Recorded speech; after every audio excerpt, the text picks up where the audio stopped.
Good morning everyone. मैं हूं भावी चौहान और आज हम बात करेंगे इंडिया वर्सेस श्रीलंका के बीच हुई थर्ड ओडीआई की। थर्ड ओडीआई में जैसे कि आप जानते ही हैं कि इंडिया ओडीआई सीरीज़ जीत ही चुका है, 2-0 से आगे भी था। तो थर्ड ओडीआई में इंडिया ने 5 डेब्यूटेंट्स उतारे, 6 बदलाव किए और 5 डेब्यूटेंट्स उतारे। तो आप कह सकते हैं कि आधी टीम नई है, इनएक्सपीरियंस टीम है। उसमें से चेतन साकरिया तो ऑलमोस्ट 10 मैच ही खेले थे लिस्ट है क्रिकेट में, उनका भी डेब्यू हो गया।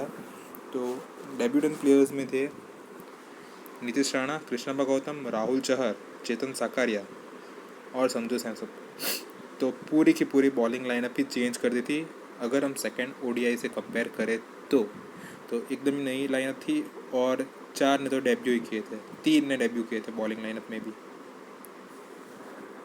तो कह सकते हैं कि बहुत ही सी टीम थी इंडिया की, जो कि श्रीलंका की इंटरनेशनल टीम से लड़ रही थी।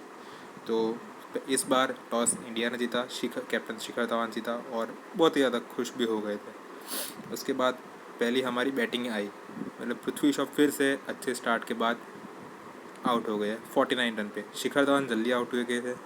फिर आते संजू सैमसन, जो इस सीरीज़ में पहली मैच खेल रहे थे। संजू सैमसन ने भी अच्छी बैटिंग की, 46 रन किए 46 बॉल में। उनको पहली मैच में मौका नहीं मिला क्योंकि वो इंजर्ड थे। अब इंजरी से ठीक हो गए तो उनको बैटिंग मिल गई। फिर आया पांडे साहब भी अच्छे दिख रहे थे, लेकिन वो सोचेंगे कि वो आउट हो गए। जय विक्रमा की बहुत ही अच्छी बॉल थी वो भी। फिर आया सूर्य कुमार, और ये तो उन्होंने भी 40 रन मारे और काफ़ी अच्छे दिख रहे थे 40 रन, लेकिन अकेला धनंजय उन्हें भी आउट कर गए। हार्दिक पांड्या भी अच्छे दिख रहे थे, 19 रन मारे, आउट हो गए। फिर नीतीश राणा नंबर 7 पे है।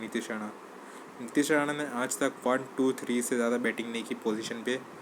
उन्हें आज पहली बार नंबर 7 पे मौका मिला, इसलिए काफ़ी ज़्यादा प्रेशर भी था और इंडिया तब तक 6-7 विकेट घुमा भी चुका था, इसलिए बहुत ही ज़्यादा प्रेशर था नीतीश राणा पे। इसलिए और अकेला धनंजय और जय विक्रमा की बॉलिंग भी बहुत ज़्यादा शानदार थी, बहुत ही ज़्यादा शानदार थी। उन दोनों की भी आज पहली ओडीआई मैच थी इस सीरीज़ में और काफ़ी ज़्यादा प्रभावित किया है उन दोनों ने। फिर तो सारे ने कृष्णप्पा गौतम, राहुल चहर, नवदीप सैनी और चेतन साकारिया, सारे यंगस्टर्स और इनएक्सपीरियंस बॉलर, बैट्समैन भी नहीं बॉलर थी। इसलिए अब इंडिया 225 पे आउट हो गया। लेकिन डीएलएस के चलते हुए, बारिश गिरते हुए 226 227 का टारगेट हुआ, श्रीलंका को चेस करना हुआ और श्रीलंका की बैटिंग आई। आविष्का फर्नांडो और भानुका ने चालू की बैटिंग। भानुका बहुत जल्दी आउट हुए, 6ठे ओवर में ही कृष्णप्पा गौतम ने विकेट ले ली।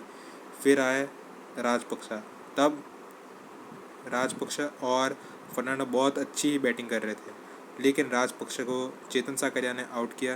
पहले नीतीश राणा ने कैच छोड़ा, उसके बाद चेतन साकारिया अगले ही बॉल पे कृष्णप्पा गौतम ने उनका कैच किया। फिर बहुत ही अच्छी बैटिंग करती, 150 के अराउंड बैटिंग चल रही थी उन लोग, 150/2। लेकिन उसके बाद इंडियन बॉलर्स ने विकेट लेना चालू की और इसमें बहुत ज़्यादा हाथ था राहुल चहर, काफ़ी ही अच्छी बॉलिंग कर रहे थे। 10 ओवर में 54 रन लेके 3 विकेट लिए। और चेतन साकरिया भी काफ़ी अच्छी बॉलिंग कर रहे थे, 8 over 34 run. Navdeep Saini almost okay रहे और नहीं चले। नीतीश राणा के पास भी बॉलिंग कर रहे, 3 ओवर 10 रन, उन्होंने भी काफ़ी अच्छी बॉलिंग की। कृष्णप्पा गौतम और हार्दिक पांड्या बहुत ज़्यादा इकोनॉमी वाले रहे, महंगे रहे कह सकते हैं। तो अगर आप ऐसे देखें तो 5 डेब्यू रन और 6 बदलाव के साथ अगर इंडिया 7 विकेट ले सकता है, उनके ऊपर प्रेशर डाल सकता है एंड पे, तो इंडिया ने ऐसे बहुत अच्छा कॉम्पिटिटिव मैच खेला। और अगर 5-6 कैच ड्रॉप्स नहीं होते, 2-3 रन आउट नहीं होते, तो इंडिया में ये मैच बहुत आसानी से जीत जाता, काफ़ी बड़ा मार्जिन से जीत जाता। क्योंकि और ये सी टीम थी, सी या डी टीम कह सकते हैं इंडिया की। तो अगर आप देखें तो ये मैच भी जीती हुई थी हमने, लेकिन मिस फील्डिंग के कारण हम हार गए ये मैच। कैचेस ड्रॉप के कारण ये मैच हार गए, रनआउट्स नहीं किए उनकी वजह से हार गए। नो बॉल्स बहुत ज़्यादा की इसकी वजह से हम हार गए। 5 नो बॉल थी, 15 वाइड थी, इसलिए हमें मैच हार गए। बाकी बैटिंग भी अच्छी कर रहा था ना, लेकिन बारिश होने के बाद पिच बहुत धीमी हो गई थी, रुक के बॉल आए थे, इसलिए इंडिया की बैटिंग भी 140 के बाद 140 के बाद एकदम ख़राब हो गई थी। और ये सिर्फ बारिश के कारण का, वरना इंडिया बैटिंग भी बहुत अच्छा करता। अब ये तो हुई कल के मैच की बात। अगर हम ओडीआई सीरीज़ की बात करें तो ओडीआई सीरीज़ में इंडिया के पास कुछ पॉजिटिव्स है, जैसे कि दीपक चहर, बहुत बड़ा पॉजिटिव आया Deepak Chahar as an all-rounder, not as a bowler, as an allrounder.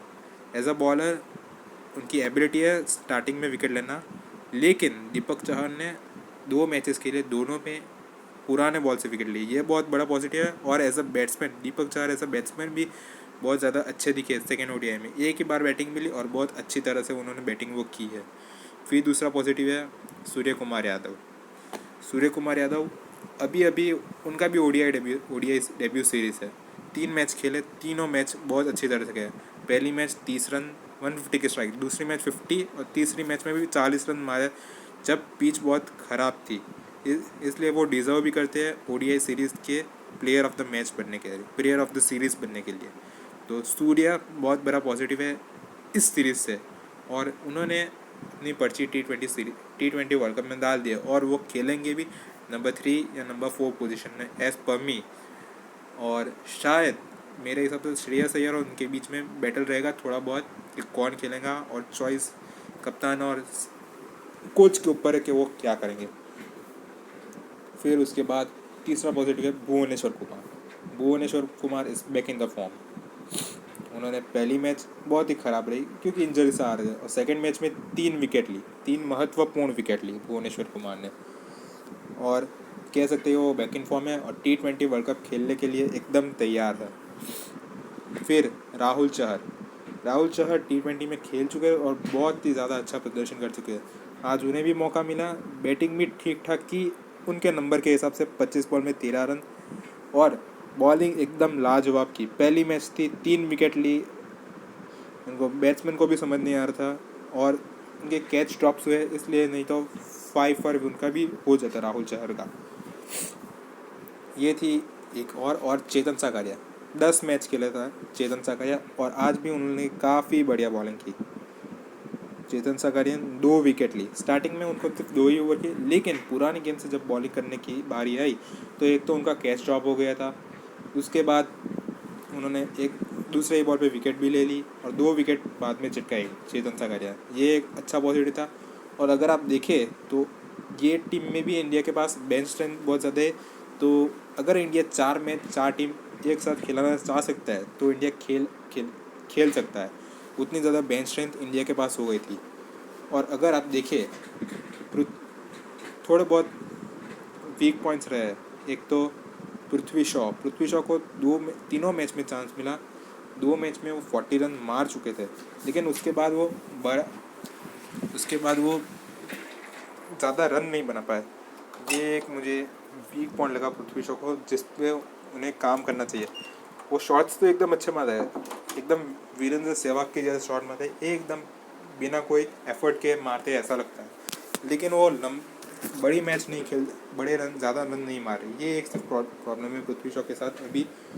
और दूसरा ईशान किशन पहली मैच बहुत अच्छी बैटिंग की, यंग गन है, दूसरी मैच में वो आउट हो गए तो उन्हें रियलाइज़ भी हुआ होगा, और उनको थर्ड मैच में चांस नहीं मिला, ये मुझे एक बुरा लगा, क्योंकि सेकंड मैच में ये जो लर्निंग मिली है उनको अप्लाई करना नहीं मिला ईशान किशन को, ये एक मुझे बुरा लगा एज ए ओडीआई सीरीज़।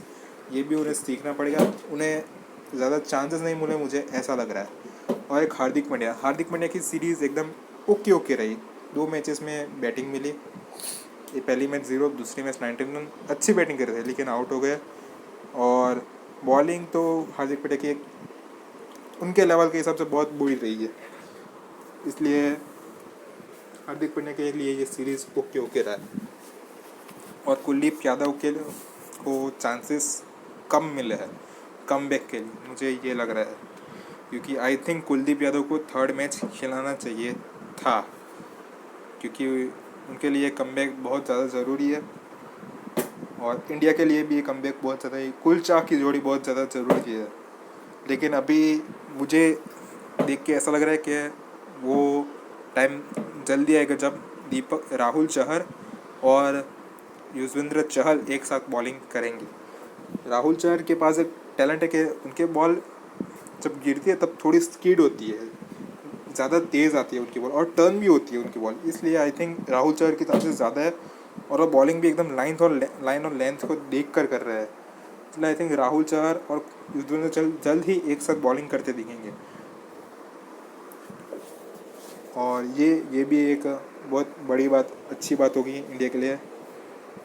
तो आज के लिए इतना कि इंडिया ये मैच जीत सकता था। अच्छी बॉलिंग की, बैटिंग भी बारिश के बाद बहुत बुरी हो गई थी क्योंकि पिच ख़राब हो गई थी, लेकिन हमें इंडिया ने लेट डाउन किया फील्डिंग ने मिस कैचेस ने, मिस रनआउट्स ने।